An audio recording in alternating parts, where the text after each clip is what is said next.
Bien. Queridos amigos, ¿qué tal? Aquí José Illescas los saluda hoy 12 de marzo 2025. Damos inicio a nuestra sesión número 149 de lectura y estudio de la versión 2021 del libro de Urantia. Hoy día vamos a continuar con el documento 83, de hecho lo vamos a terminar, nos quedan 4 secciones, empezando por la sección 5, los matrimonios plurales, que empieza en la página 925, párrafo 6 del libro original. Como siempre, nos ponemos en manos del Padre y esta vez la oración nos la va a ofrecer Ketty. Adelante, Ketty. A ver. Amado Padre, te doy gracias por permitirme estar presente en esta sesión después de algún tiempo de ausencia, por estar dedicada a esa alma maravillosa que has puesto a mi cuidado. Te doy gracias también porque me estás permitiendo compartir este momento con amigos tan queridos. Te pido, Padre, que bendigas con sabiduría a quienes tienen el poder de decidir la paz y detener el derramamiento de sangre en este mundo. Bendice nuestras familias con salud y bienestar en todo sentido y acércanos más a ti para ser instrumentos de luz, amor e inspiración. Te lo pido en nombre de nuestro Padre y hermano Cristo Miguel. Gracias. Amén. Gracias, Ketty. Amén. Muy bien, entonces vamos a compartir el libro donde nos quedamos. A ver, ya recibieron el libro ilustrado, ¿verdad? Ok, acá estamos, al final. Voy a retroceder un poquitín. Estaba repasando justamente hasta la sección 5, que es acá. Empezamos acá. Sí, acá nos quedamos, creo. ¿Qué les parece si amplío un poquito más o está bien así? ¿Se ve bien? No, sí, un poquito Puedes más. agrandar más Se mejor. puede agrandar un poquitín más. Ahora sí estoy con una máquina que me permite hacerlo sin ningún problema. ¿Qué tal ahí? Ahí está. ¿Mejor? Sí, ahí sí. Está bien. ¿Más mejor? Perfecto, perfecto. Sí. Ok, ¿está bien centrado? No sé, yo lo veo. Muy ¿Está bien? bien. Sí. Ok, muy bien. Entonces la primera que se conectó fue Marlene. Marlene, ¿nos lees este primer párrafo, por favor? 5. Los matrimonios plurales. Al principio de la historia del matrimonio, las mujeres solteras pertenecían a los hombres de la tribu. Más adelante, una mujer tenía solo un marido a la vez. Esta práctica de un hombre a la vez fue el primer paso para salir de la promiscuidad de la horda. Aunque a la mujer solo se le permitía un hombre, su marido podía romper esas relaciones temporales a voluntad. Estas regulaciones laxas fueron el primer paso hacia la vida en pareja frente a la vida en la horda.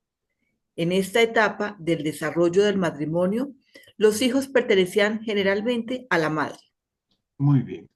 Bien, entonces esta sección que se llaman los matrimonios plurales, o sea, varias parejas se casan el mismo día, ¿no? Creo que el término más adecuado sería matrimonio colectivo. ¿No?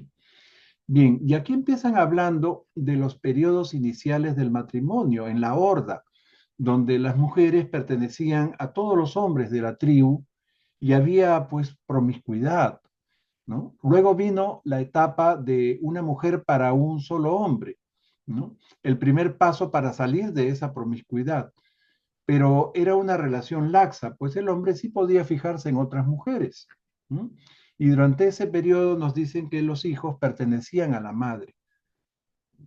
Entonces acá vemos una tribu, se llama el tótem. Ahora vamos a hablar de esto. Ok. José Luis, ¿nos lees el siguiente párrafo, por favor? El siguiente paso en la evolución del emparejamiento fue el matrimonio colectivo. Esta fase comunal del matrimonio tuvo que intercalarse en el desarrollo de la vida de familia porque los usos y costumbres matrimoniales no tenían aún fuerza suficiente para hacer permanentes las asociaciones de pareja. Los matrimonios de hermanos y hermanas pertenecieron a este grupo. 5 hermanos de una familia se casaban con 5 hermanas de otra. Las formas laxas de matrimonio comunal evolucionaron gradualmente en todo el mundo hacia diversos tipos de matrimonios colectivos. Estas asociaciones colectivas fueron reguladas en buena parte por los usos y costumbres del tótem. La vida de familia se desarrolló de forma lenta pero segura porque la regulación del sexo y del matrimonio favorecía la supervivencia de la propia tribu al asegurar la supervivencia de un número mayor de niños. Ok. Bien, entonces nos dicen que vino el matrimonio colectivo. El matrimonio colectivo es la fase intermedia entre ese apareamiento promiscuo, ¿no? de la horda, de la tribu, y la relación de pareja. Un ejemplo típico, nos dicen, es el matrimonio múltiple de varios hermanos de una familia emparejados con varias hermanas de la otra familia. Bien, y hubieron diferentes tipos de matrimonios colectivos. Los matrimonios colectivos se desarrollaron de acuerdo con los usos y costumbres de las diferentes tribus o tótems, ¿no? A fin de regular las uniones matrimoniales y las relaciones sexuales, lo cual favorecía a la familia, los hijos y la supervivencia de la misma tribu. Eh, Acá vemos un tótem, ¿no? El tótem se define como el espíritu de la tribu, ¿no? Generalmente estaba representado por una estatua de madera tallada, como ven ustedes en esta ilustración de Mundo Urantia. Seguimos.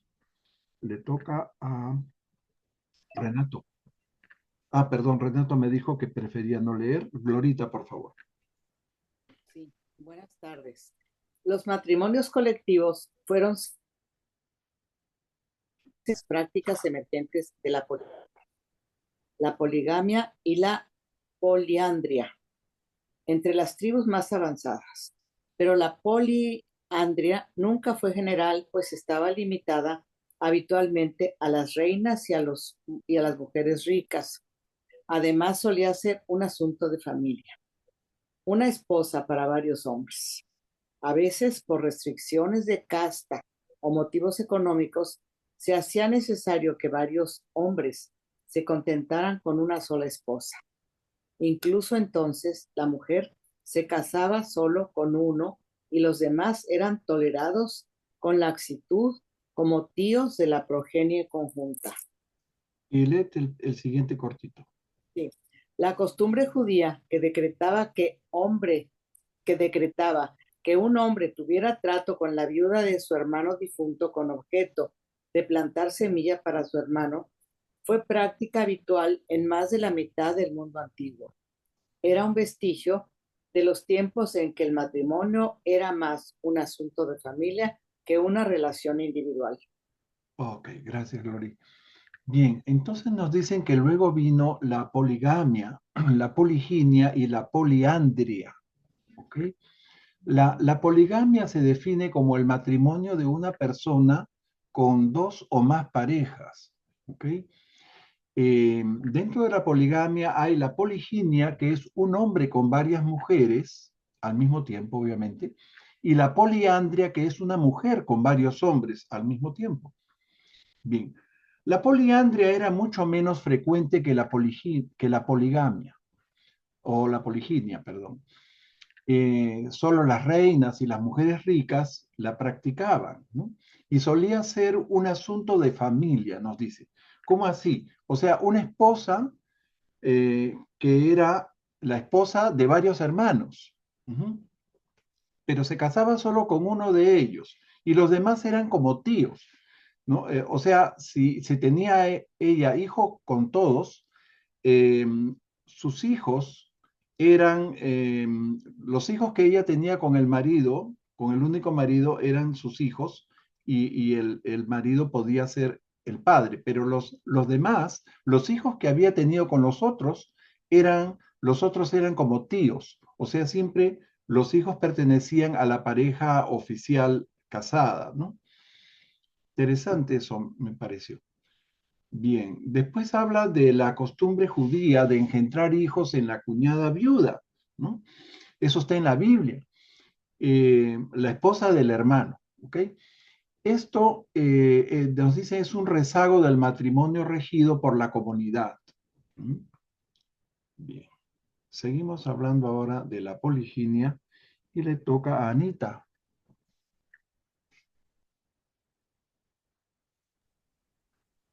La institución de la poliginia reconoció 4 tipos de esposas en distintos momentos. 1. Esposas ceremoniales o legales. 2. Esposas por afecto y permiso. 3. Concubinas, esposas contractuales. 4. Esposas esclavas. Ujú. Sigue, por favor. Los dos siguientes párrafos. Ya. La verdadera poliginia en la que todas las esposas tienen el mismo estatus y todos los hijos son iguales se ha dado rara vez.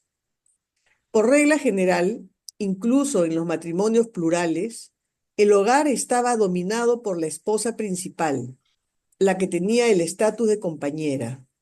Solo ella se había casado según la ceremonia ritual mediante compra o dote, y solo sus hijos podían heredar, a menos que los demás llegaran a un acuerdo especial con ella. La esposa con estatus oficial no era necesariamente esposa por amor. En los primeros tiempos no solía serlo. La esposa por amor, fruto del enamoramiento, solo apareció tras un avance considerable de las razas, y más concretamente después de que las tribus evolutivas se mezclaran con los noditas y los adanitas. Ok, muy bien. Gracias, Ani. Gracias. Ustedes, la poliginia reconoció 4 tipos de esposas. La esposa legal, o que la que había sido, digamos, de la ceremonia, ¿no? De matrimonio legal. Después habían esposas por afecto y permiso, dicen así, esposas por afecto, y las concubinas o esposas contractuales y las esposas esclavas. Bien. La verdadera poliginia, nos dicen, se ha dado muy pocas veces. En la verdadera poliginia, todas las esposas y los hijos que tienen los mismos derechos, o sea, son varias esposas legales, podríamos decir. ¿Mm? Pero en la mayoría de los casos había una esposa principal, la compañera, la casada en ceremonia, ¿no?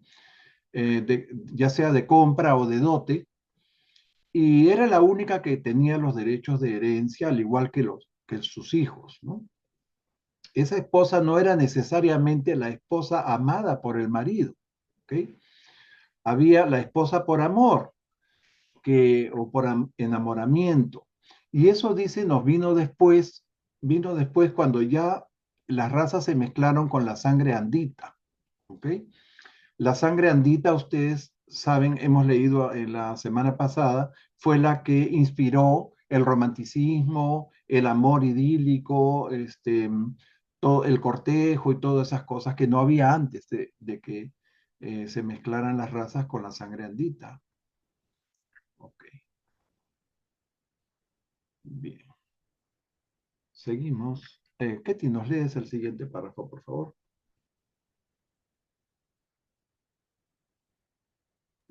Tu micro. La esposa tabú, una sola esposa con estatus legal, creó los usos y costumbres relativos a las concubinas. Dichos usos y costumbres establecían que un hombre solo podía tener una esposa, pero podía mantener relaciones sexuales con un número ilimitado de concubinas. El concubinato fue el trampolín hacia la monogamia, el primer paso para salir de la poliginia generalizada. Las concubinas de los judíos, los romanos y los chinos eran con mucha frecuencia las criadas de la esposa. Más adelante, como en el caso de los judíos, la esposa legal fue considerada como la madre de todos los hijos del marido. Ok, Ketita, gracias. Le damos la bienvenida a Octavio Siller, que acaba de conectarse. Bienvenido, Octavio. Ok, entonces, pues, acá nos hablan de las esposas tabú, o sea, la legítima. Ella creó los usos y costumbres para las concubinas. O sea, Solo una es la esposa legítima y las demás mujeres solo son concubinas, ¿ok? Generalmente eran criadas de la esposa. Y eso se veía entre los judíos, los romanos y los chinos, nos dice, ¿ok? La esposa legal era la madre oficial de todos los hijos del marido. Después nos dicen que la poliginia estaba generalizada y creo que en cierta medida sigue estando, ¿no? Pero el concubinato fue el puente que llevó hacia la monogamia, que vamos a ver más adelante, ¿ok? Bien, le toca a Marlene.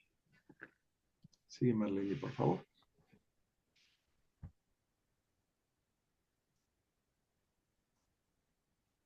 ¿Estás ahí, Marlene?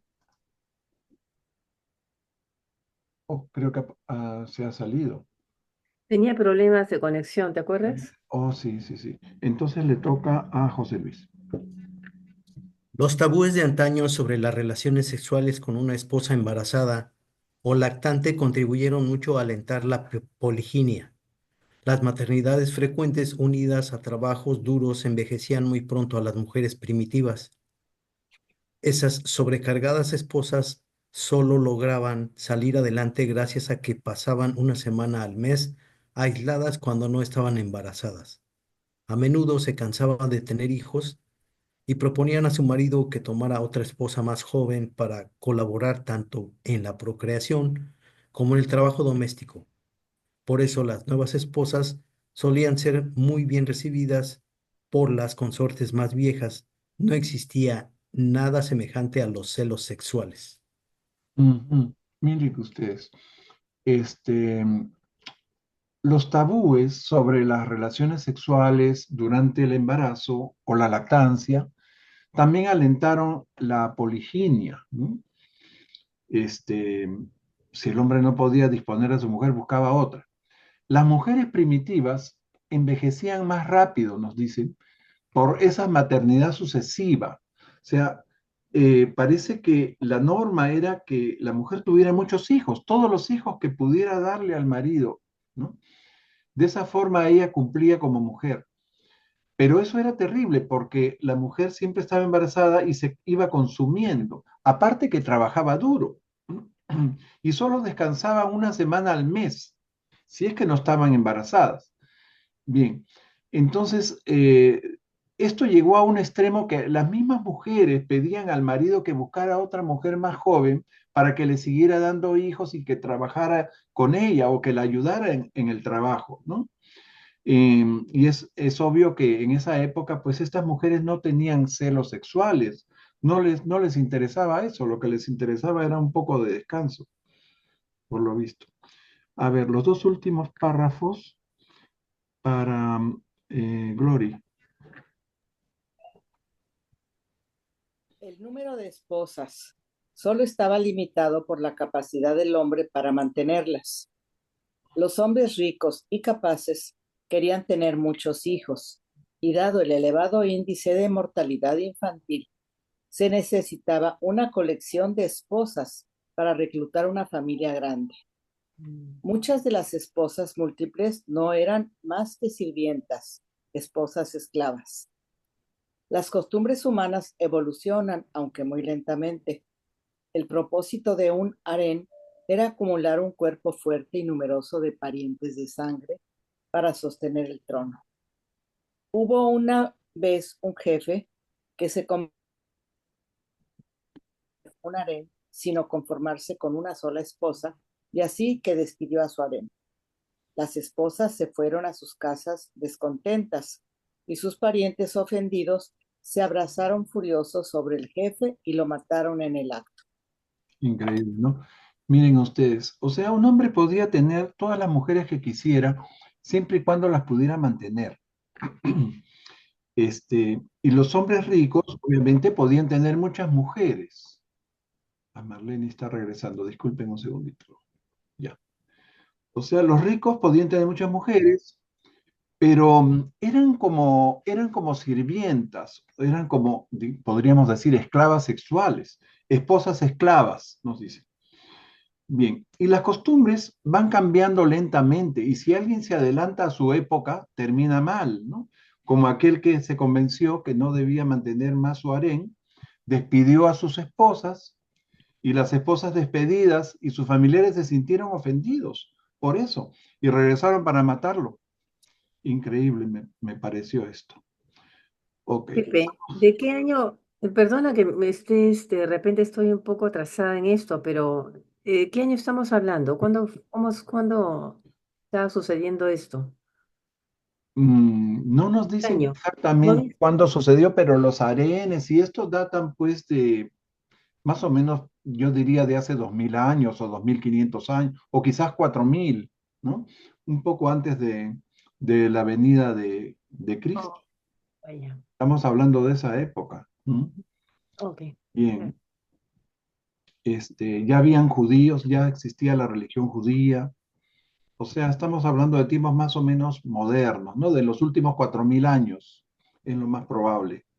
Felizmente que no nací en esa época. Increíble, sí. Ok, pasamos a la sección 6, la monogamia verdadera y el matrimonio de pareja.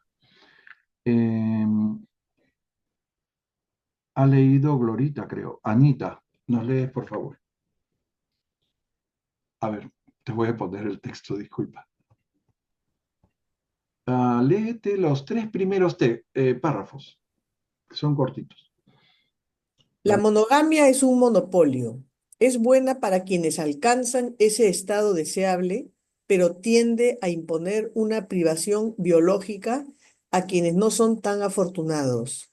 Sin embargo, y a pesar de su efecto sobre el individuo, la monogamia es sin duda lo mejor para los hijos. La monogamia inicial fue producto de las circunstancias, la pobreza. La monogamia es un fenómeno cultural y social, artificial y antinatural, es decir, antinatural para el hombre evolutivo.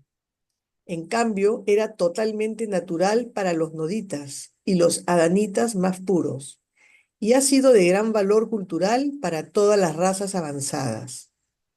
Ujú. Las tribus caldeas reconocían el derecho de una esposa a imponer a su consorte la promesa prenupcial de no tomar ni segunda esposa ni concubina. Tanto los griegos como los romanos favorecían el matrimonio monógamo. El culto a los ancestros ha fomentado siempre la monogamia, como lo ha hecho el error cristiano de considerar el matrimonio como un sacramento. También la elevación del nivel de vida ha sido siempre en contra de la pluralidad de esposas. En tiempos del advenimiento de Miguel Aurantia, prácticamente todo el mundo civilizado había alcanzado ya el nivel de la monogamia teórica. Pero esa monogamia pasiva no significaba que la humanidad se hubiera habituado a la práctica de verdadero matrimonio de pareja. Ok, hasta ahí nomás. Gracias, Anita. Gracias. Miren ustedes, acá nos hablan de la monogamia verdadera, el matrimonio de pareja. La monogamia es buena, comienza diciéndonos, ¿no? Es buena para quienes la alcanzan, para quienes logran, dice, controlar sus tendencias biológicas, su instinto sexual, ¿no? Se refiere a eso. La mayoría no puede alcanzar ese estado deseable, dice. La monogamia es lo mejor para los hijos, que ven un padre y una madre que se aman y velan por ellos, ¿no? Los hijos crecen y se desarrollan sanos en un equilibrio psicológico, pero además tienen ya un ejemplo de fidelidad a seguir, ¿no? La monogamia era lo normal y natural en los noditas y adanitas, no en las razas evolucionarias, ¿no? Bien, en las razas evolutivas es todo lo contrario, es más bien antinatural, es artificial y surgió de la pobreza, ¿no? El pobre tenía que conformarse con una sola esposa, la cual muchas veces tampoco mantenía adecuadamente, ¿no? El fenómeno cultural y social que yo he presenciado en la sociedad donde crecí, ¿no? Lima, Perú, ¿no? Eh, la clase media de Lima, es que la monogamia no era verdadera, definitivamente, ¿no? Pero si bien la mujer sabía que el marido tenía otras parejas, una o más, ¿no? Este, no se divorciaban por el qué dirán, para no declarar también el fracaso matrimonial. Además que, como se vivía una vida religiosa, ¿no? En esa época, el divorcio y los divorciados eran muy mal vistos, ¿no? Eso era por influencia de la Iglesia Católica en el Perú. En la Iglesia Católica, el matrimonio, ustedes saben, es un sacramento. La gente se casa por la Iglesia para toda la vida, ¿no? No es posible el divorcio. Sin embargo, puede haber anulación del matrimonio en caso de esterilidad de la mujer, infertilidad, en fin, o por falsedad genérica. O sea, se casaron y mintiendo, ¿no? Que el señor ya estaba casado con otra señora, ¿no? En esos casos sí se anula el matrimonio. Bien. Y yo creo que eh, eh, así se evitaba el divorcio por el qué dirán, no sé, por cuestiones de tipo prejuicio social, ¿no? Lo que yo veía en las clases más bajas era un concubinato generalizado, o sea, nadie era fiel a sus esposas, ¿no? Y seguramente en las clases altas también. Pero en las clases bajas además había irresponsabilidad por la manutención de los hijos, ¿no? Entonces, las mujeres tenían hijos y después se veían abandonadas y con la carga del hijo, ¿no? Y buscaban otra pareja para que les mantuviera el hijo.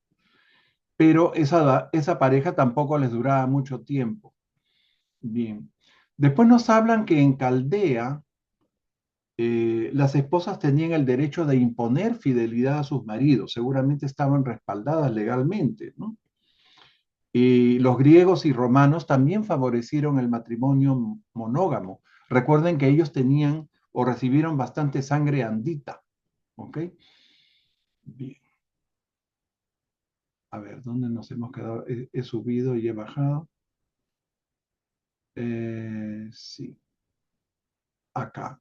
Creo que esto de las tribus caldeas no lo habíamos leído. Sí, sí, yo lo leí. ¿O sí? Ok. Y lo de Miguel en Urantia. Ok. A ver, le toca a Ketty. Nos lees el siguiente párrafo, por favor. Al tiempo que... Al tiempo que persigue la meta monogámica del matrimonio ideal de pareja, em, que es, a fin de cuentas, una especie de asociación sexual monopolística, la sociedad no debe perder de vista la situación nada envidiable de los hombres y mujeres desafortunados que no logran encontrar su sitio en este nuevo orden social mejorado, incluso habiendo hecho todo lo posible por cooperar con sus requisitos y cumplir con ellos. La imposibilidad de conseguir pareja en la arena social de la competencia se puede deber a dificultades insuperables o a las innumerables restricciones impuestas por los usos y costumbres vigentes.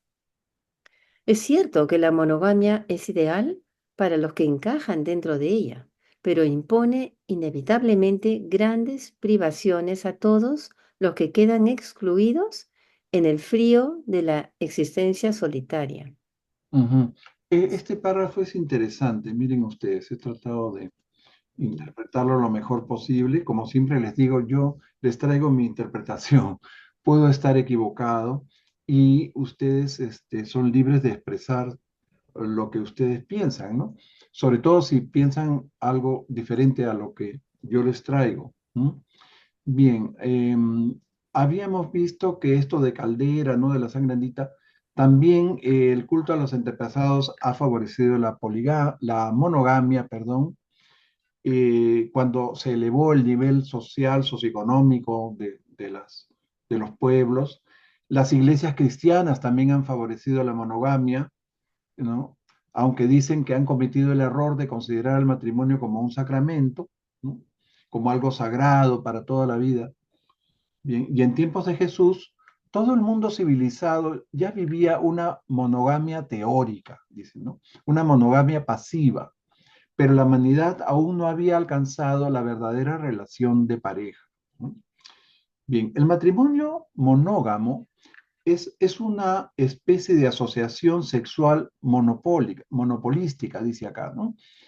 Y es un nuevo orden social mejorado, y la sociedad no debe ser indiferente a las parejas que, habiendo hecho todo lo posible, no han podido encontrar su lugar en él. ¿Mm?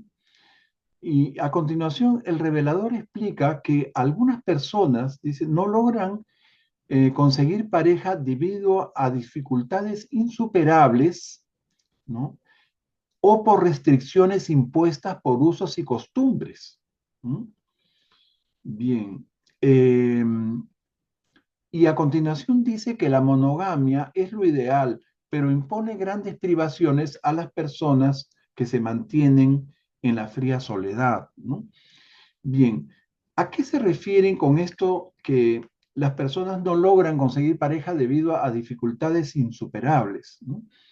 Yo me imagino que se refiere a ciertas dificultades por condición socioeconómica, o porque habían tenido hijos anteriormente, o porque habían tenido experiencias amorosas anteriores desafortunadas, o quizás también está incluido aquí personas con diferentes tendencias sexuales, ¿no?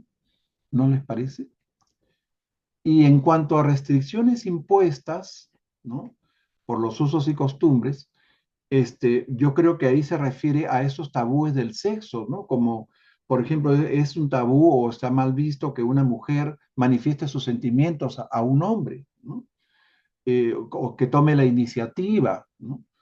Al menos en nuestra sociedad donde yo he crecido, no se veía bien que la mujer tomara la iniciativa, o que la mujer le dijera a un hombre, tú me gustas, ¿no? Entonces esas cosas, esos tabúes, esos impuestos por la condición sexual, en fin, son usos y costumbres que han impedido que algunas mujeres pudieran lograr o encontrar su pareja, ¿no? Han tenido al menos han tenido esa limitación, ¿no? Bien, entonces, eso es lo que yo interpreto de este párrafo. A ver, seguimos. Marlene, por favor, los dos siguientes párrafitos. La monogamia siempre ha sido, es y será la meta idealista de la evolución sexual humana. Este ideal del verdadero matrimonio de pareja implica abnegación, y por eso fracasa con tanta frecuencia cuando una de las dos partes contrayentes carece del sólido autocontrol que constituye la culminación de todas las virtudes humanas. Sí, ok. Estos dos párrafitos también son muy interesantes, ¿no? Nos dicen que siempre ha habido una minoría de personas que han tenido que sufrir para que la mayoría pueda aprovechar los avances de la civilización, y que esa mayoría debe ser benevolente con la minoría desafortunada, ¿no?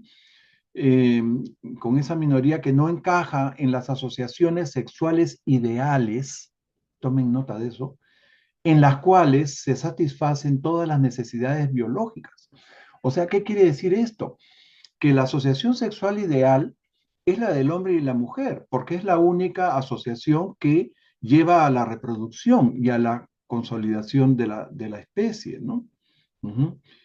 Bien, después nos dicen que la monogamia ha sido y será el ideal de la sexualidad humana, ¿no?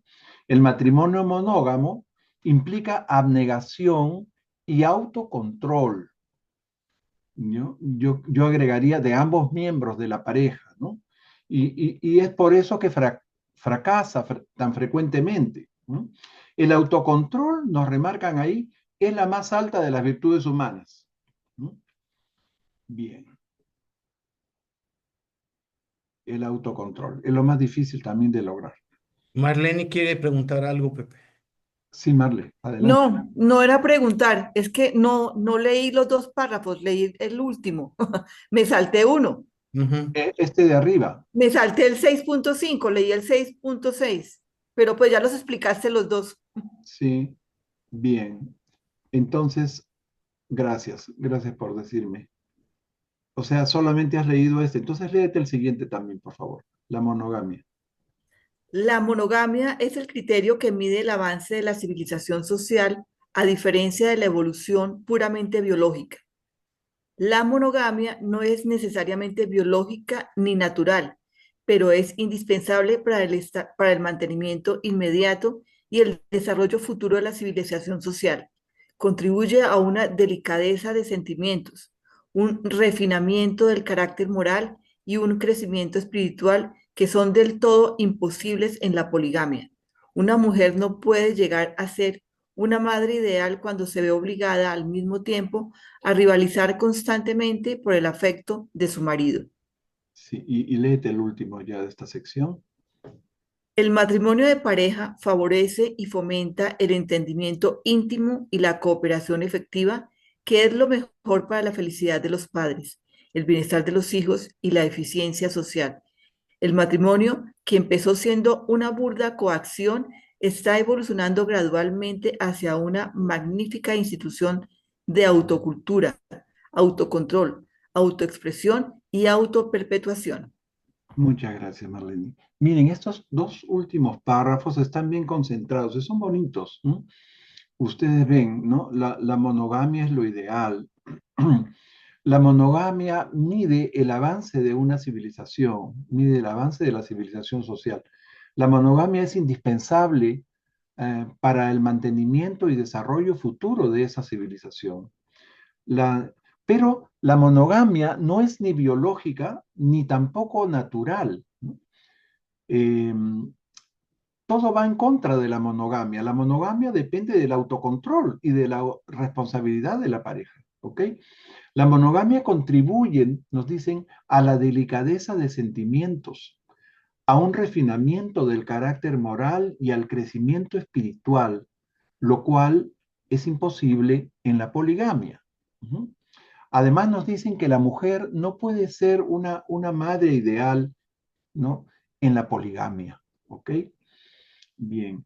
La pareja monogámica o monógama entre un hombre y una mujer es lo mejor para la felicidad de los padres, el bienestar de los hijos, ¿no? Y la eficiencia social, o sea, para que una sociedad crezca sanamente. ¿No? Y el matrimonio ha evolucionado gradualmente desde la coacción hasta una magnífica institución de autocultura, autocontrol, autoexpresión y autoperpetuación. ¿A qué creen ustedes que se refieren con estos términos? ¿No? Este, bien, yo definiría la autocultura en una pareja monógama, ¿no? A que los matrimonios desarrollan una forma de ser propia y original. No sé si ustedes se han dado cuenta cuando han conocido parejas, ¿no? O sea, las experiencias compartidas de estos dos miembros de la pareja y las experiencias propias que cada uno de ellos traía a la pareja toman un matiz de combinación que los hace característicos, que los hace tener ellos una autocultura propia, ¿ok? La autoexpresión yo la defino como que el matrimonio permite que las personas involucradas expresen sus valores y sus virtudes, ¿no? Así como también sus debilidades y sus defectos, ¿no? Los cuales tienden a superarse con la ayuda del otro, ¿no? Esa es la magia de la pareja, ¿no? Entonces, una pareja permite que ambos se autoexpresen y se ayuden mutuamente. Después hablan del autocontrol. Ya habíamos hablado que era la mejor virtud humana, la más alta, la que engloba todas las demás virtudes, ¿no? Y entonces creo que el amor es el mejor estímulo para que una pareja se respete mutuamente, pero también la presencia crítica de los hijos y la responsabilidad de ser íntegros y auténticos ante los hijos, ¿no? Como ven, el autocontrol es la base de sustentación para todas las demás virtudes, ¿no? O sea, uno en el matrimonio tiene que cuidarse de ser buen ejemplo para sus hijos. Los hijos siempre se justifican por lo que ven en los padres. Eso es muy importante. Y por último, lo que hablan acá de autoperpetuación. ¿A qué creen que se refiere eso, no? O sea, que un matrimonio es capaz de autoperpetuarse cuando ambos miembros alcanzan la comprensión mutua, cuando ambos son capaces de superar sus defectos, cuando crecen juntos en el aspecto material también, ¿no? Y cuando crecen espiritualmente. Esto sería en el plano supramaterial, ¿no? Todo esto dentro de un marco de respeto y amor, ¿no? Una pareja así puede trascender la experiencia mortal, la vida en este mundo, y puede continuar unida a lo largo de la carrera ascendente, como habíamos conversado la semana pasada, ¿no? Es posible que uno busque a su pareja en el más allá y juntos sigan avanzando, ¿no? Sigan creciendo y perfeccionándose en esta larga eh, senda que tenemos hacia el paraíso. Que yo sepa, uno puede continuar acompañado hasta las puertas de Abona. Cuando uno llega al séptimo circuito de Abona, eso tengo que repasarlo, olvidé hacerlo para hoy día, creo que uno ya va solo con el acompañante de Abona, ¿no? Eh, pero no estoy seguro, pero la mayor parte de la carrera ascendente podemos hacerlo con la misma pareja que tuvimos en este mundo mortal, ¿no? Bien, y esto me pareció muy lindo. Ok, pasamos al número 7. Son 8 numerales que tiene este documento. La disolución del vínculo matrimonial y le toca, A mí, adelante, José Luis. al principio de la evolución de los usos y costumbres matrimoniales, el matrimonio era una unión laxa que podía terminarse a la voluntad, y los hijos seguían siempre a la madre. El vínculo madre e hijo es instintivo y ha funcionado en todas las fases del desarrollo de los usos y costumbres. Continúa. Entre los pueblos primitivos, solo alrededor de la mitad de los matrimonios resultaban satisfactorios. La causa más frecuente de separación era la esterilidad, de la que se culpaba siempre a la esposa, y se creía que las esposas sin hijos se convertían en serpientes en el mundo de los espíritus. Bajo los usos y costumbres más primitivos, el divorcio solo era posible a instancias del hombre, y estas normas han subsistido hasta el siglo XX entre algunos pueblos. Ok, ok. Gracias, José Luis. Miren ustedes, en un principio la unión matrimonial era muy laxa, ¿ok? Pero el matrimonio se disolvía con mucha facilidad y los hijos quedaban a cargo de la madre. Pues existe pues una relación madre-hijo que es instintiva, ¿no? Eh, y esa relación madre-hijo, ese vínculo, no solamente en la infancia, ¿ah? Puede haber, la madre siempre es la madre, aunque el hijo sea viejo, ¿no? Y nos dicen que la tasa de separación era aproximadamente el 50%, o sea, la mitad se mantenía unida, la otra mitad se separaba, ¿no? En estas etapas iniciales del matrimonio. Y la principal causa era la infertilidad. Y la infertilidad siempre se atribuía a la mujer, ¿ok? Además, el hombre era el único que podía pedir el divorcio. La mujer estaba impedida de hacerlo en la antigüedad. Ahora tiene el derecho y de hecho lo hace, ¿no? Eh, pero creo que son mucho menos las mujeres que recurren al divorcio, o me equivoco tal vez, no sé. Bien, creo que en los países islámicos y en las tribus primitivas sigue habiendo una dominancia masculina, ¿no les parece? Bien. A ver, ¿qué más nos dice el revelador? Glorita, ¿nos lees, por favor? Con la evolución de los usos y costumbres, ciertas tribus desarrollaron dos formas de matrimonio: el ordinario, que permitía el divorcio, y el matrimonio ante un sacerdote, que no admitía separación. Cuando se establecieron las costumbres de comprar y de dotar a la esposa, la penalización económica vinculada al fracaso del matrimonio contribuyó mucho a reducir las separaciones. De hecho, este viejo factor económico ejerce una función estabilizadora en muchas uniones modernas. Creo que el siguiente se relaciona. Sí, léelo, por favor. La presión social del estatus en la comunidad y de los privilegios económicos ha influido siempre poderosamente a la hora de mantener los tabúes y los usos y costumbres matrimoniales.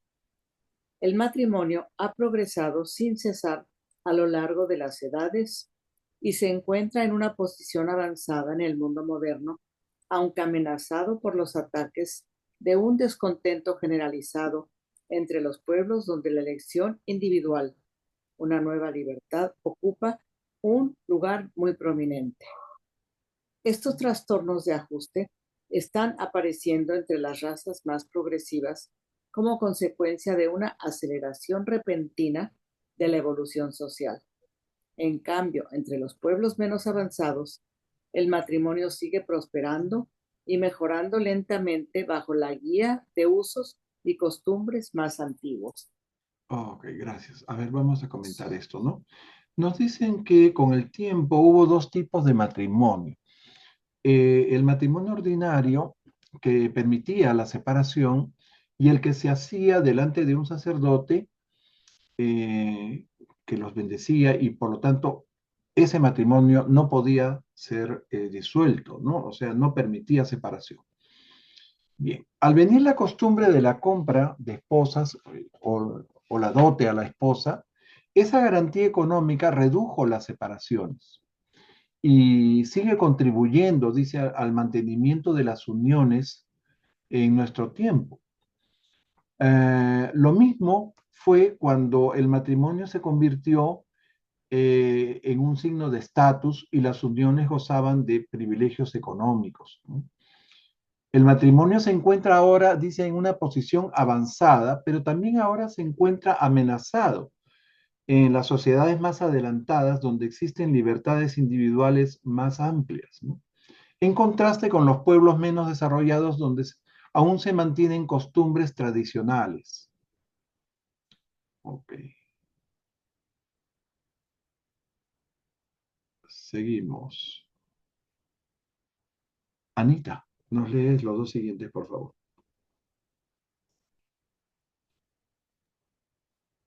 La sustitución nueva y repentina en el matrimonio del móvil de la propiedad más antiguo y largamente establecido por el móvil del amor, más ideal pero extremadamente individualista, ha provocado inevitablemente una inestabilidad temporal en la institución del matrimonio. Los motivos del hombre para casarse han trascendido siempre por mucho la moralidad matrimonial propiamente dicha. En los siglos XIX y XX, el ideal occidental del matrimonio ha dejado de pronto muy atrás los impulsos sexuales egocéntricos y solo parcialmente controlados de las razas. La existencia en cualquier sociedad de un gran número de personas no casadas indica que los usos y costumbres están o bien en crisis temporal o bien en fase de transición. A ver, La prue- eh, antes de que leas el siguiente párrafo, ¿no? Tres palabritas con este que parece un poco enredado, ¿no? Dice que actualmente hay una inestabilidad temporal en los matrimonios debido al brusco cambio de motivación, o sea, de los matrimonios movidos por el interés socioeconómico, ¿se entiende? ¿No? El matrimonio ahora está movido por el amor, ¿no? Eh, es mucho más individualista, o sea, lo decide cada persona, ¿no? Más que antes que las familias se ponían de acuerdo, ¿no? Para los enlaces de sus hijos, ¿no? Entonces, ahora el matrimonio ya no está ligado al factor social o a la comunidad, es básicamente lo que quieren decir. Continúa, por favor. La prueba real del matrimonio a lo largo de los tiempos ha sido la intimidad continua que forma parte intrínseca de toda vida de familia. Es difícil que dos jóvenes mimados y consentidos, educados en la complacencia y la plena satisfacción del ego y la vanidad, puedan sacar adelante un matrimonio y crear una familia, una asociación para toda la vida de abnegación, compromiso, entrega y dedicación desinteresada a la educación de los hijos. Ujú, ya, ya. A ver, acá faltaba comentar, creo, nos decían acá sobre la moralidad del matrimonio, ¿no? Este, los motivos del hombre para casarse, dice, siempre ha trascendido con creces la moral matrimonial vigente. Y en los siglos XIX y XX, el ideal occidental del matrimonio ha superado repentinamente los impulsos sexuales egocéntricos y parcialmente controlados de las razas, ¿no? Yo creo que lo que quiere decir el revelador es que en tiempos modernos la motivación para casarse ya no es por las relaciones sexuales, pues porque los hombres y las mujeres ahora tienen sexo fuera del matrimonio. O sea, no es necesario casarse para vivir la experiencia sexual, ¿no? Eh, y la presencia de un gran número de personas solteras en cualquier sociedad indica, dice, una ruptura, una falla temporal o la transición de las costumbres, ¿no? Que las costumbres están en fase de cambio. Bien, esto, la prueba del matrimonio, ya, esto lo acabas de leer y aquí hablan de los chicos inmaduros, ¿no? Bueno, este, dice, la verdadera prueba del matrimonio a lo largo de los siglos ha sido esa intimidad continua, ineludible en toda vida familiar, ¿no? Eh, o sea, solo en la intimidad se conocen las personas y se aprende la convivencia. Y para eso se necesita que estas personas tengan un grado de madurez, ¿no? Entonces el revelador afirma que dos jóvenes consentidos, educados o acostumbrados a esperar indulgencias o la gratificación de su vanidad o de su ego, difícilmente pueden aspirar a tener éxito en el matrimonio, ¿no? Y menos a la construcción del hogar, ¿no? Lo cual, eh, un matrimonio que forma un hogar es algo pues a largo plazo, ¿no? Quizás no para toda la vida, pero implica un compromiso, una devoción, una dedicación, ¿no? Sobre todo a la crianza de los hijos. No sé si acá termina. Ah, no, vienen todavía más párrafos. Ok, vamos a leer. Eh, Ketty, ¿nos lees los dos, por favor? Sí, por supuesto. Lo de la A ver. inspiración. El alto grado de ensoñación y romanticismo fantástico asociado al noviazgo es responsable en gran medida de la tendencia creciente al divorcio entre los pueblos occidentales modernos, con la complicación añadida de la mayor libertad personal e independencia económica de la mujer.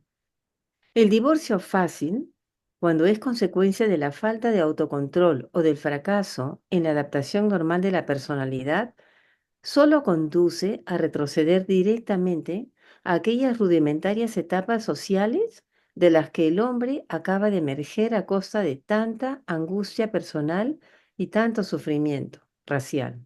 Ok, a ver ahí nomás. Ujú. Este párrafo también es interesante, ¿no? Este, el grado de imaginación, ¿no? La ilusión y el romance fantástico que acompaña el cortejo al enamoramiento son responsables en gran medida de la creciente tendencia al divorcio entre los pueblos occidentales modernos. Todo lo cual se complica aún más por la libertad personal y económica de la mujer. Dicen. Y el divorcio fácil, cuando es el resultado de la falta de autocontrol o de un ajuste normal de la personalidad, o sea, la adaptación de los caracteres de cada uno de los miembros de la pareja para una convivencia, ¿no? Esto solo conduce a regresión, o sea, nos retrotrae directamente a esas crudas etapas sociales primitivas de las que el hombre, dice, ha surgido tan recientemente y como resultado de tanta angustia personal y sufrimiento. O sea, ha costado mucho trabajo salir de esa etapa y el divorcio fácil nos estaría llevando de nuevo de vuelta a esas etapas primitivas. A ver, continúa Ketty con el siguiente párrafo. Pero mientras la sociedad no logre educar correctamente a los hijos, a los niños y a los jóvenes, mientras el orden social no consiga proporcionar una formación prematrimonial adecuada, y mientras el idealismo juvenil, imprudente e inmaduro, sea el árbitro de la decisión de casarse, el divorcio seguirá siendo frecuente. Y en la medida en que el grupo social no acierte a proporcionar a los jóvenes una preparación matrimonial, el divorcio deberá funcionar como válvula social de seguridad que impida situaciones aún peores durante las edades de rápida evolución de los usos y costumbres. Ok, y léete el último párrafo y Claro. comentamos todo. Ujú.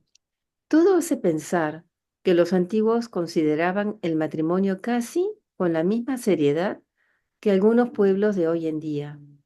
Y no da la impresión de que muchos de los matrimonios precipitados y fallidos de los tiempos modernos sean precisamente una gran mejora sobre las prácticas antiguas de capacitar a los hombres y mujeres jóvenes en el emparejamiento.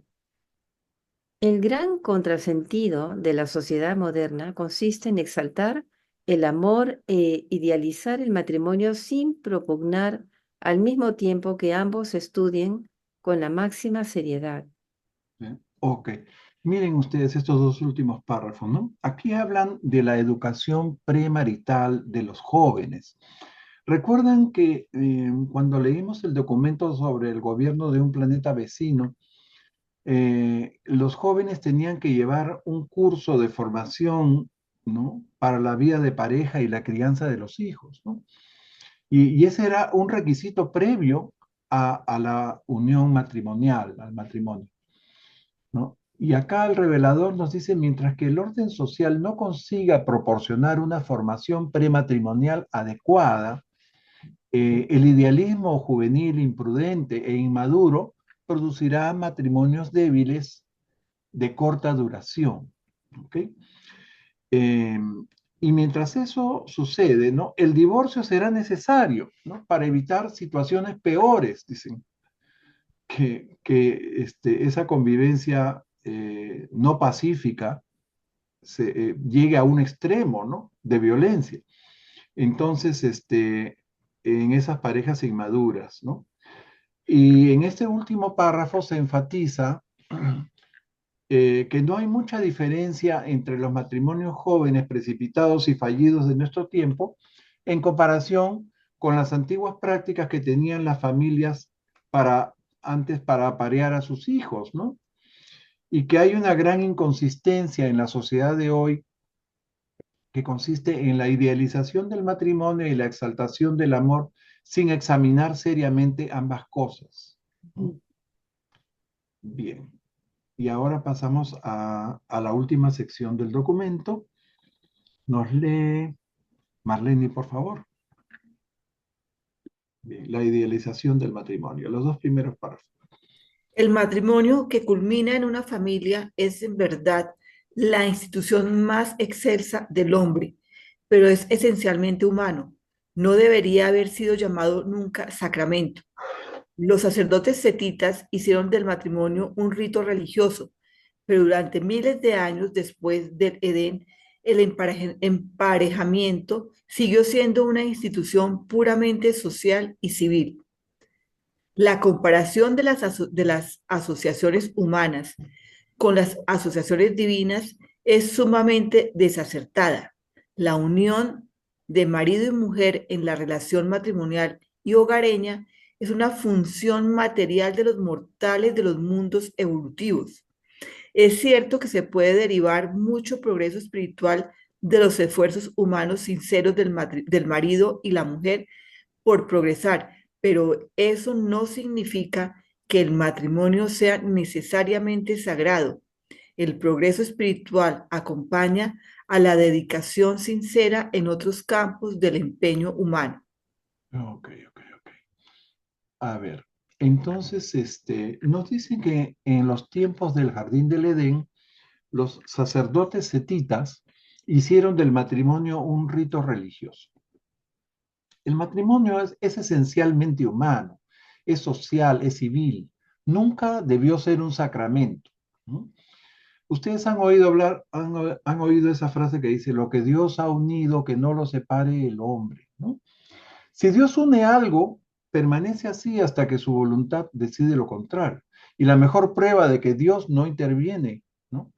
En el común de las uniones matrimoniales es que éstas se pueden separar fácilmente. ¿No? Bien, y ah, el matrimonio que se corona con la formación de una familia, nos dice, es la institución más excelsa del ser humano y es una función material de todos los seres mortales de los mundos evolutivos. ¿No? El matrimonio no es sagrado, pero puede elevar la espiritualidad de los cónyuges. ¿No? Sin embargo, el hombre se espiritualiza, el hombre y la mujer se espiritualizan en diversas áreas del esfuerzo humano, no solamente con el matrimonio, ¿ok? A ver, seguimos con José Luis. Tampoco se puede comparar verdaderamente el matrimonio con la relación entre el hombre y su ajustador, ni con con la fraternidad de Cristo Miguel y sus hermanos humanos.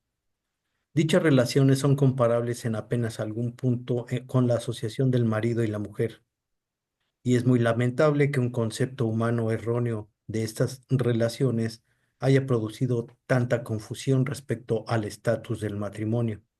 Sigue, por favor. También es lamentable que ciertos grupos de mortales hayan ideado que el matrimonio se consuma por acción divina.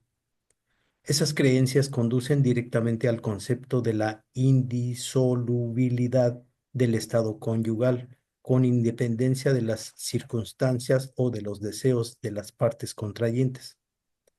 Pero el hecho real de que los matrimonios se disuelven indica que la deidad no es parte componente de estas uniones.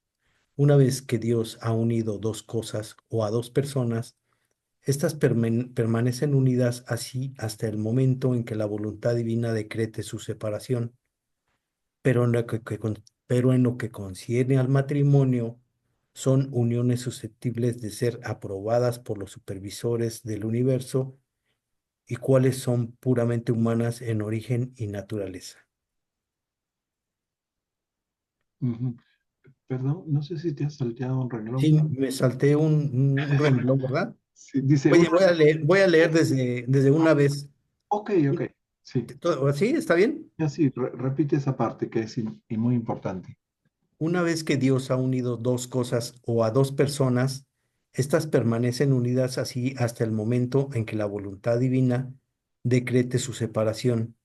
Pero en lo que concierne al matrimonio, que es una institución humana, ¿quién se atreverá a juzgarlo, a decidir qué matrimonios son uniones susceptibles de ser aprobados por los supervisores del universo y cuáles son puramente humanos en origen y naturaleza? Ujú, perfecto. Entonces, miren ustedes, la relación que tenemos con el ajustador, o sea, nuestro ajustador en nuestra mente supraconsciente, ¿no? No es un matrimonio, no es una relación matrimonial, ¿no? Es otro tipo de relación destinada a la fusión de nuestra mente espiritualizada, ¿no? Con la parte divina que viene, que nos manda el Padre. Bien, tampoco la fraternidad con Cristo Miguel, ¿no? ¿No? Con nosotros, sus hijos y hermanos. Eso tampoco es un matrimonio. Y aquí les mencionaría esos ritos de ordenación donde las religiosas se unen en matrimonio con Jesús, ¿no? Bien, y aquí mismo el revelador dice que es lamentable que un concepto humano erróneo haya producido tanta confusión con respecto al matrimonio, ¿no?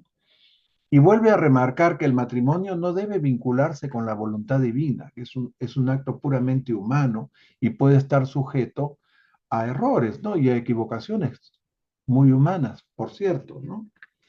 Ok. Y acá vienen dos párrafos más interesantes también. Glory, ¿nos lees, por favor? Sí, claro. Sin embargo, hay un ideal del matrimonio en las esferas de lo alto. En la capital de cada sistema local, los hijos e hijas materiales de Dios representan el culmen de los ideales de la unión del hombre y la mujer en los lazos del matrimonio, y con el propósito de reproducirse y criar una prole. Después de todo, el matrimonio ideal de los mortales es humanamente sagrado.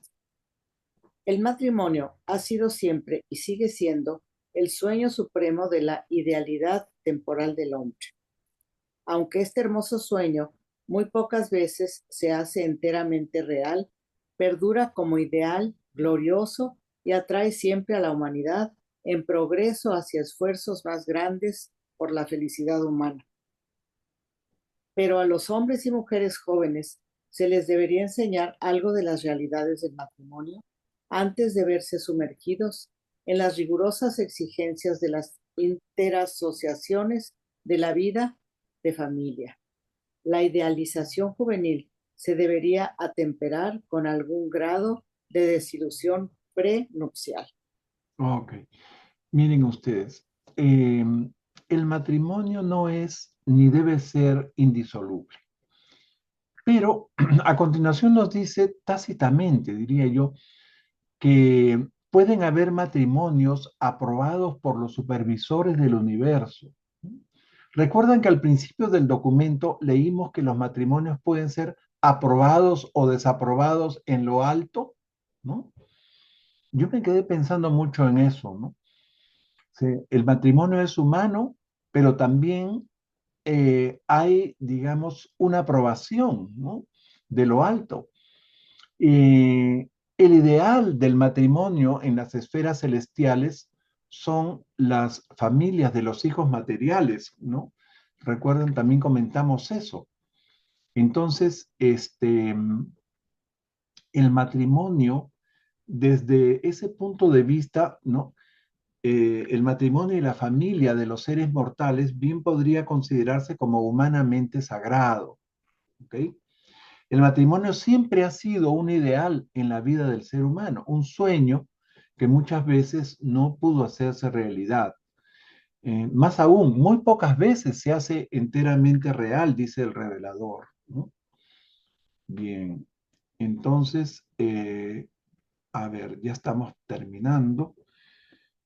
Anita, por favor, nos lees los últimos párrafos.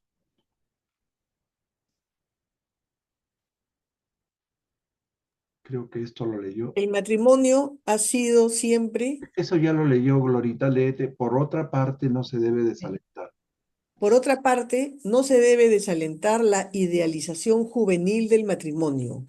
Esos sueños son la visualización de la meta de la futura vida de familia. Esta actitud es a la vez estimulante y útil siempre que no impida caer en la cuenta de los requisitos comunes y prácticos del matrimonio y la vida familiar posterior. Los ideales del matrimonio han hecho grandes progresos en los últimos tiempos. Entre algunos pueblos, la mujer disfruta prácticamente de los mismos derechos que su consorte. La familia se está convirtiendo, al menos en principio, en una asociación leal para criar a la prole acompañada de fidelidad sexual. Pero incluso esta versión más nueva del matrimonio no debe llegar tan lejos como para conferir el monopolio mutuo de toda la personalidad y de toda la individualidad. El matrimonio no se limita a ser un ideal individualista. Es la asociación social en vías de evolución de un hombre y una mujer, que existe y funciona bajo los usos y costumbres vigentes, restringida por los tabúes e implementada por las leyes y regulaciones de la sociedad. Ujú. A ver, y este último parrafito. Los matrimonios del siglo XX se encuentran en un nivel alto en comparación con los de edades pasadas, a pesar de que la institución del hogar está pasando ahora por una dura prueba. Debe afrontar los problemas surgidos repentinamente en la organización social por el precipitado aumento de las libertades de la mujer, aquellos derechos que le fueron denegados durante tanto tiempo en la lenta evolución de los usos y costumbres de las generaciones pasadas. Presentado por la jefa de las Serafines destinadas en Urantia. Muy bien. A ver, antes de dejar de compartir, acá hay una pregunta o comentario de Octavio. Adelante, Octavio. Octavio, ¿estás ahí? Hermanito, buenas tardes, gusto en verlos. Oiga, por ejemplo, en el párrafo 83.8 dice, sin embargo, existe un ideal matrimonial en las esferas de lo alto. En la capital de cada sistema local, los hijos e hijas materiales de Dios ilustran la elevación de los ideales de la unión del hombre y la mujer en los lazos del matrimonio y para el propósito de procrear y criar a los vástagos. ¿No se estarán refiriendo a los hijos materiales, a los Adanes y a las Evas? Exactamente. Adanes y Eva se llaman en nuestro sistema local de Satania, ¿no? ¿No será que ellos son, por ejemplo, porque no veo yo otra razón por la cual realizar matrimonios? Pero en el caso de ellos sí, porque también tienen que procrear vástagos y de alguna manera es el ejemplo, porque fíjese cómo termina el párrafo. Después de todo, el ideal mortal del matrimonio es humanamente sagrado. O sea, ellos son el ejemplo de cómo deberíamos de vivir nosotros, pero a mi juicio ese es el único matrimonio que se puede dar en el mundo morontial o espiritual. No creo o no he captado yo que haya otra razón para que haya otro tipo de matrimonios. Espero haberme explicado y gusto en saludarlos. Gracias, Octavio, por tu intervención. Efectivamente, vamos a dejar de compartir ya. El modelo de matrimonio ideal está en Jerusalén, con los hijos materiales, ¿no? Ellos tienen sus familias y las personas que no han tenido la experiencia de vivir la crianza de hijos, en fin, acá, van a esas casas donde viven los hijos materiales y tienen a cargo pues unos hijos para su crianza, desde muy pequeños, ¿no? Y ahí los niños crecen y uno puede ver y vivir la experiencia de una crianza tal como se vive acá en el mundo mortal. Entonces ellos, no sé si ellos pasan por una ceremonia de matrimonio, si reciben algún tipo de bendición, pero están hechos para vivir en parejas, ¿no? Son parejas monógamas, se aman intensamente con un amor divino y tienen sus hijos, ¿no? Pueden tener muchos hijos. Recuerden que cuando vinieron Adán y Eva acá a cumplir su misión en Urantia, ya habían tenido 500 hijos en Jerusalén. Esos hijos se quedaron ahí. Y acá comenzaron a tener otros hijos, ¿no? Es que de hecho su función principal de ellos es ser un pie de cría para mejorar la especie del planeta que se les asigna. Aparte de lo fisiológico, que en este caso sería el sentido, también en lo espiritual. Así es, tienen dos funciones. Acá cuando vienen al planeta, vienen como elevadores biológicos, o sea, lo que ellos traen es una adición a nuestro genoma, a nuestro código genético, que nos aumenta la resistencia física, la capacidad intelectual, nos proporciona talentos artísticos, qué sé yo, y también nos eleva la espiritualidad o nos abre un potencial de mayor espiritualidad. Todo eso viene con la sangre adánica. Y también viene ese germen de la monogamia, ¿no? Por eso decían en los pueblos adánicos y los anditas, había siempre monogamia, ¿no? No se practicaba la poligamia. Para ellos era más fácil ser monógamo que para otras parejas más primitivas, ¿no? Porque la monogamia no es lo natural, no es lo biológico, ¿no? El hombre siempre tiende a reproducirse pues lo más posible en más de una mujer. Entonces se requiere autocontrol, se requiere un alto grado de responsabilidad, una madurez, ¿no? Para mantener una pareja monógama y con fidelidad mutua, ¿no? Muy bien, y así terminamos el segundo documento sobre el matrimonio. Sí, adelante. Sí, una pregunta, por ejemplo, ahorita de toda la sociedad, lo digo en la actualidad, los jóvenes que ya están unidos en matrimonio y que ya están negados a procrear, viven en pareja, pero ya no quieren hijos, quieren perros y gatos. Entonces, creo yo que esto es una crisis social o cómo lo percibes tú. Así es una crisis social. Son chicos que han tenido infancia feliz, que han sido muy bien gratificados y temen asumir responsabilidades grandes como la paternidad bueno, no todos, ¿no? Pero hay un buen número y se está viendo con Sí, mucha frecuencia eso, ¿no?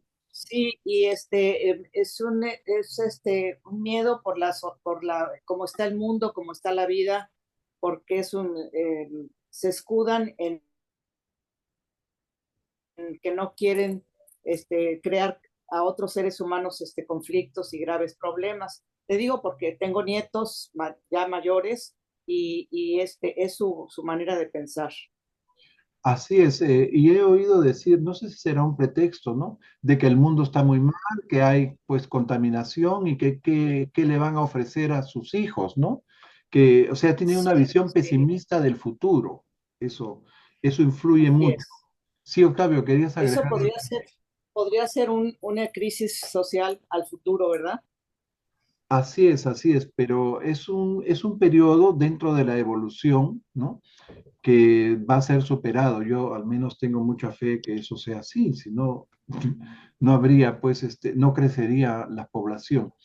Ahora, eso Claro. se ve en ciertos estratos sociales de ciertos países, no en todos, porque acá, por ejemplo, Toronto, que es una ciudad multicultural, vemos que en otras culturas es todo lo contrario, más bien se casan muy jóvenes y tienen muchos hijos, ¿no?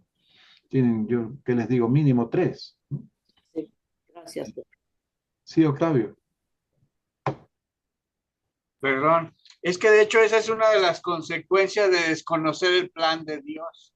Si todos tuviéramos la oportunidad de conocer el plan de Dios que nos muestra la revelación, tal vez, aunque sea con sacrificio y con dificultades, sabríamos que tendríamos que ser padres, ¿no? En el dado caso de los jóvenes. Y desde su punto de vista, como faltan principios espirituales, hay desconocimiento de la revelación, hay desconocimiento del plan de Dios, pues ellos de alguna manera están en lo correcto, porque dentro de su marco de pensamiento, pues para ellos es un nivel de protección. ¿Pero por qué? Porque estamos viviendo una época donde no hay principios espirituales y desconocimiento del plan de Dios. Y las pocas personas que pueden tener la oportunidad de conocer esta revelación, yo creo que de alguna manera se esforzarían los jóvenes y aunque sea uno o dos hijos, pues tendrían que tener, porque también saben que eso le agrada a Dios, ¿no? Y si uno se compromete a hacer la voluntad del Padre, pues tienes que entrarle, porque si no, de todos modos te va a tocar allá donde llegues. Ujú. Todos debemos pasar por esa experiencia. Muy bien. Muchas gracias por tus comentarios. Este,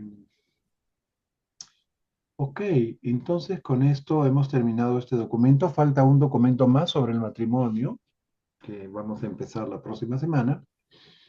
Y nuevamente les agradezco mucho su presencia y participación. Les deseo un bendecido fin de semana y será hasta el próximo miércoles. ¿Ok? Adiós. Dios les bendiga a todos. Bye bye. Chao.